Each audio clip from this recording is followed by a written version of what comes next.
Baik, perkenalkan, nama saya Rodo Manogu. Saya dari S1 Pendidikan Teknik Bangunan, Fakultas Teknik, Universitas Negeri Jakarta, dengan NIM 15003620036 dari sesi 2. Di sini saya akan mempresentasikan mengenai analisis model pembelajaran di SMK. Di sini ada kompetensi keahlian yang saya pilih, di mana konstruksi gedung dan sanitasi, lalu program keahlian teknik konstruksi dan properti. Mata pelajaran gambar teknik, jam pelajaran 144 jam pelajaran.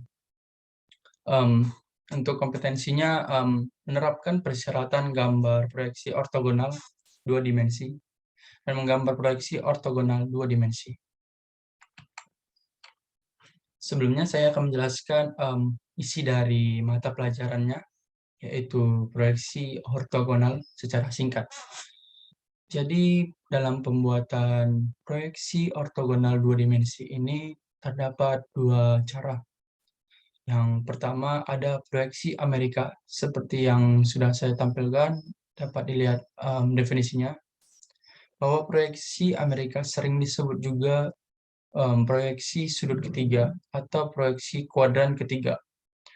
Proyeksi Amerika merupakan proyeksi yang letak bidangnya sama dengan arah pandangnya.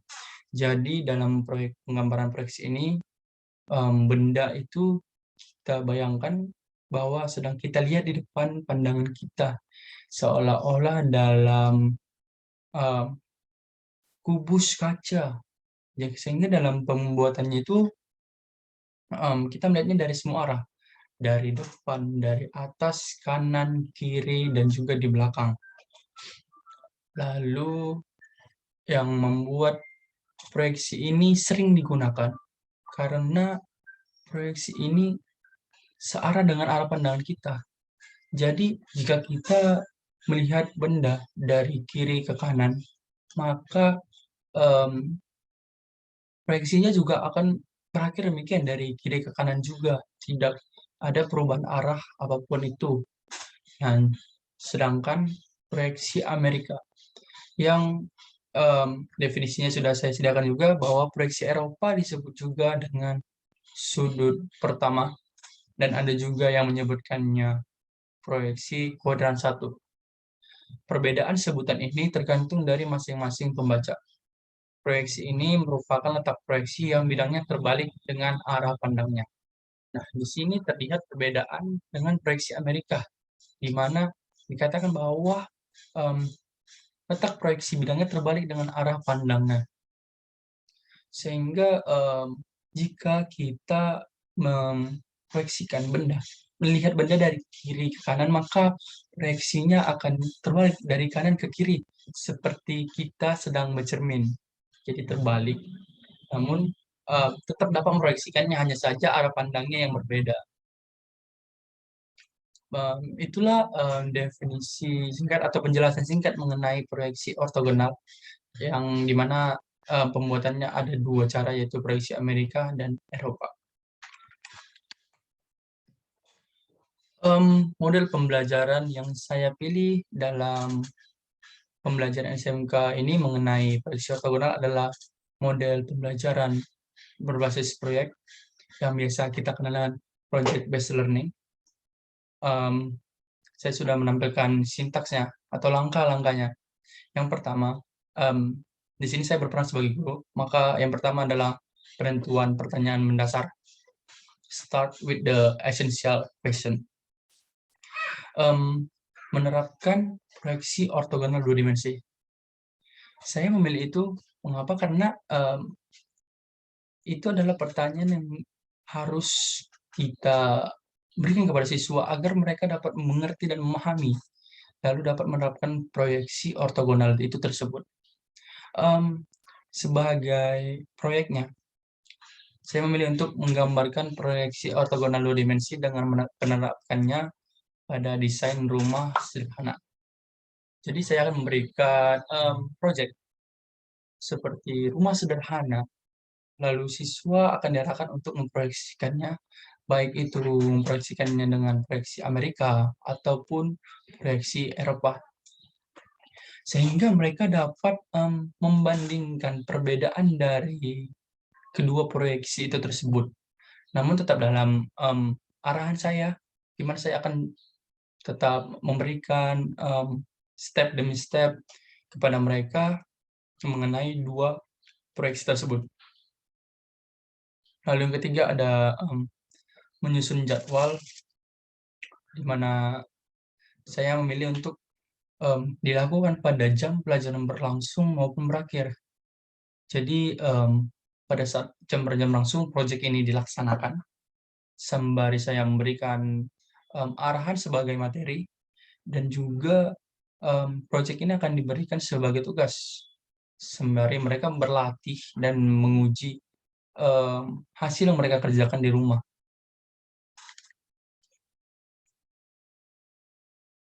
Lalu yang keempat ada memonitor peserta didik dan kemajuan proyek. Monitor the status and the progress of the project. Jadi seperti yang saya bilang tadi, karena dilakukan pada jam pelajaran, saya dapat mengoreksi, melihat, dan memberi arahan serta bantuan kepada siswa tersebut. Jadi saya melihat hasil tahap demi tahap yang dilakukan pada lembar kerja siswa, agar saya tahu di mana batas kemampuan dari siswa tersebut. Lalu yang kelima ada menguji hasil, assess the outcome. Setelah mereka selesai dengan proyeknya, saya akan meminta murid-murid untuk mempresentasikannya. Mengapa dalam menguji hasil saya memilih langkah presentasi? Karena sebagai seorang pengajar, saya harus memberikan pengetahuan kepada siswa. Namun siswanya tidak hanya sekedar mengetahui, tetapi dapat memahami. Karena dengan mempresentasikannya berarti ia sudah memahami apa yang sudah ia kerjakan. Lalu di langkah ke-6, ada mengevaluasi pengalaman, evaluate the experience.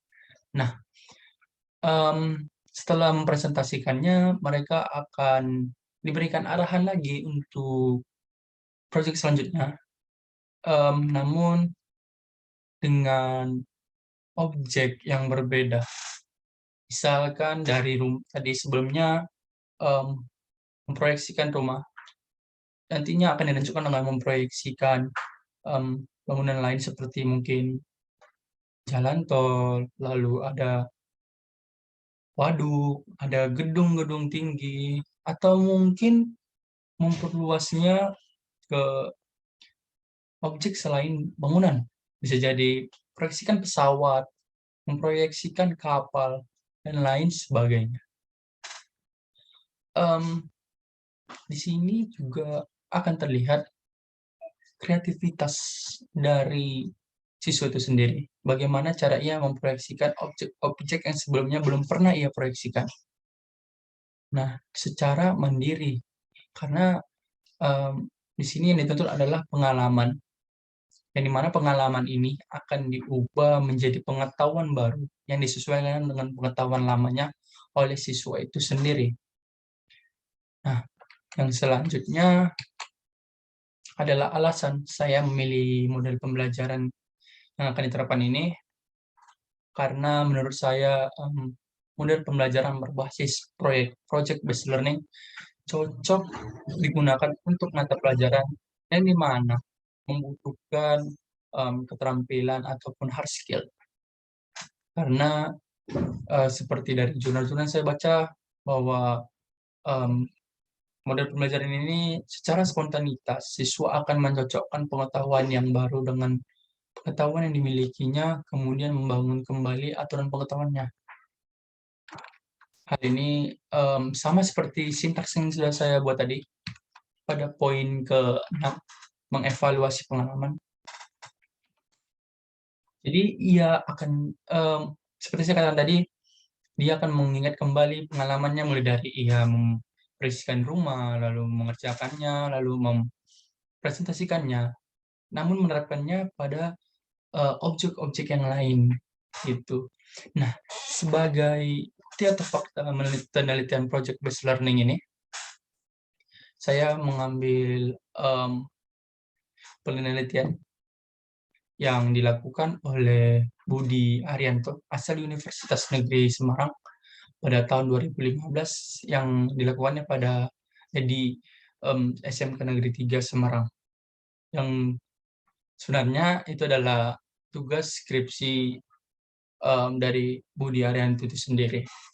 Dan di mana dalam dalam penelitiannya didapatkan hasil bahwa model pembelajaran project based learning dapat meningkatkan hasil belajar pada ranah kognitif, afektif, dan psikomotorik siswa pada kelas 10 Teknik Gambar Bangunan SMK Negeri 3 Semarang. Jadi dalam penelitiannya, Budi Arianto ini menilainya dari peningkatan nilai. Jadi ia melihat bahwa setelah diterapkannya model pembelajaran ini, 80% dari siswa itu mengalami peningkatan nilai pada mata pelajaran gambar teknik. Nah, sehingga karena ada peningkatan dan 80% yang berarti sudah mayoritas terjadi peningkatan, maka didapatkan hasil bahwa model pembelajaran itu dapat meningkatkan hasil belajar, begitu. Selanjutnya ada daftar pustaka. Di sini saya mengambil 10 jurnal yang sudah terakreditasi Sinta dan 4 jurnal yang tidak terakreditasi Sinta, untuk menambah referensi saya dalam pembuatan presentasi ini. Maaf atas kekurangan yang saya lakukan, dan itu sudah pasti banyak kesalahan bicara saya, dan terima kasih telah menyaksikannya hingga akhir.